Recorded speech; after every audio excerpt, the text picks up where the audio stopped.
Welcome to the 5-Minute Warfare podcast from 5minutewarfare.com, where we dive into history's most pivotal battles and military strategies in around 5 minutes.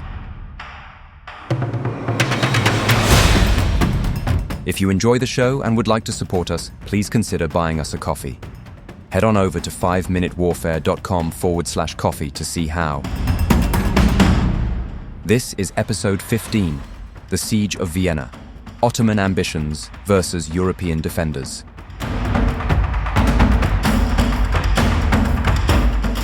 The Siege of Vienna in 1683 marked one of the most pivotal moments in European history. It was a clash of civilizations where the mighty Ottoman Empire, at the height of its power, sought to expand further into Europe, while the city of Vienna stood as the last significant barrier against its ambitions. For the Ottomans, capturing Vienna was more than just a military objective. It symbolized the possibility of extending their reach deep into Christian Europe. For the defenders, it was a desperate struggle to protect their lands, their culture, and their faith. The siege was the culmination of decades of Ottoman attempts to conquer Vienna. The city had already withstood an earlier siege in 1529 under the leadership of Sultan Suleiman the Magnificent. However, by 1683, the Ottoman Empire had grown even stronger, and its ambitions were once again directed towards the heart of Europe. Led by Grand Vizier Kara Mustafa, the Ottomans amassed a massive army, estimated to be around 150,000 soldiers, with the aim of finally subduing Vienna. Kara Mustafa was determined to succeed where Suleiman had failed, and the prize of Vienna would be a significant step in realizing the empire's long-standing dream of dominating Central Europe. Vienna, on the other hand, was in a precarious position. The Habsburg rulers, who controlled the city, were not only concerned with external threats, but also faced internal challenges. Emperor Leopold I, fearing the impending Ottoman advance, had fled the city, leaving Count Ernst Rüdiger von Starhemberg in command of the defense. With fewer than 15,000 troops and a handful of citizens willing to take up arms, the Viennese defenders were hopelessly outnumbered. The odds appeared grim as the massive Ottoman army advanced towards the city in July 1683. As the Ottomans laid siege to the city, they employed a variety of tactics to breach Vienna's formidable defences. Their artillery bombarded the city walls, and their engineers dug trenches and tunnels, hoping to undermine the fortifications. Meanwhile, the Viennese defenders, despite being severely outnumbered, displayed remarkable resilience. They fought tirelessly to repair the damage caused by the Ottoman bombardment and repelled multiple assaults on the walls. Von Starhemberg, though aware of the overwhelming force he faced, inspired his troops to hold the line, knowing that reinforcements were on the way.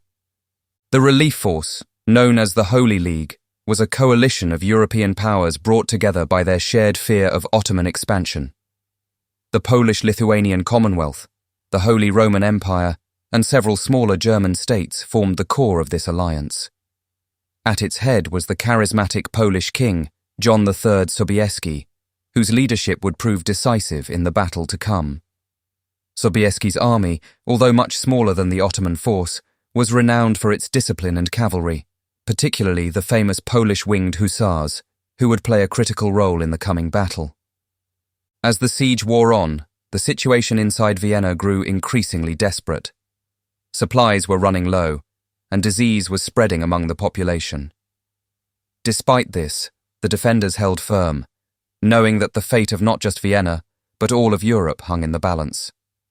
By early September, the Ottomans were preparing for a final assault, confident that the city would soon fall. However, their plans were interrupted by the arrival of Sobieski and the Holy League forces. On 12 September 1683, the decisive battle took place. The combined forces of the Holy League, numbering around 70,000, gathered on the hills surrounding Vienna, preparing to launch a counter-offensive against the Ottoman besiegers. Kara Mustafa, realizing that his army was now threatened from two sides, hastily redirected his forces to face the incoming European army. What followed was one of the largest cavalry charges in history. Sobieski, leading his winged hussars, charged down the hills and smashed into the Ottoman lines with tremendous force. The Ottomans, unprepared for such a powerful and coordinated attack, were thrown into disarray. The Polish cavalry charge, supported by infantry from the Holy Roman Empire and the German states, proved decisive. The Ottomans, who had expected an easy victory, were now overwhelmed on multiple fronts. Panic spread through their ranks, and soon their army was in full retreat. Kara Mustafa, realizing the battle was lost, abandoned his camp and fled with the remnants of his forces. The siege was broken, and Vienna was saved. The defeat at Vienna marked a turning point in the Ottoman Empire's expansion into Europe. The once unstoppable force of the Ottoman army had been decisively repelled, and their ambitions in Central Europe were halted. In the years that followed, the Ottomans would continue to lose ground as European powers, emboldened by their victory at Vienna, began to push back against Ottoman influence.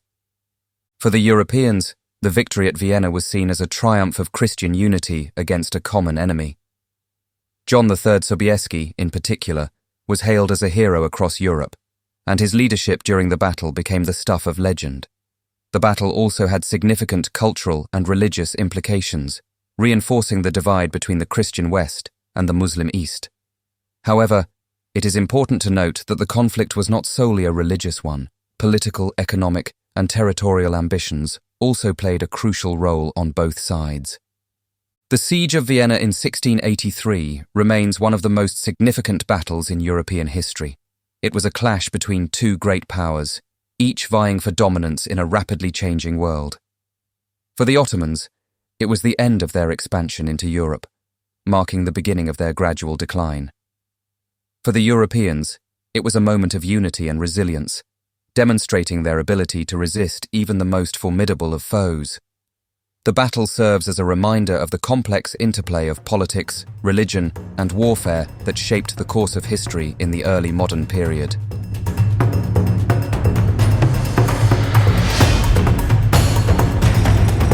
I hope you enjoyed that episode of 5-Minute Warfare from 5minutewarfare.com.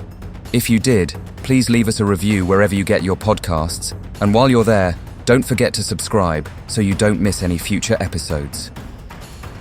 If you would like to support us more directly, please consider buying us a coffee. Head on over to 5minutewarfare.com/coffee to see how. You may also be interested in our other 5-minute podcasts. Check them out at 5minuteproductions.com. Thanks for listening, and I'll see you next time.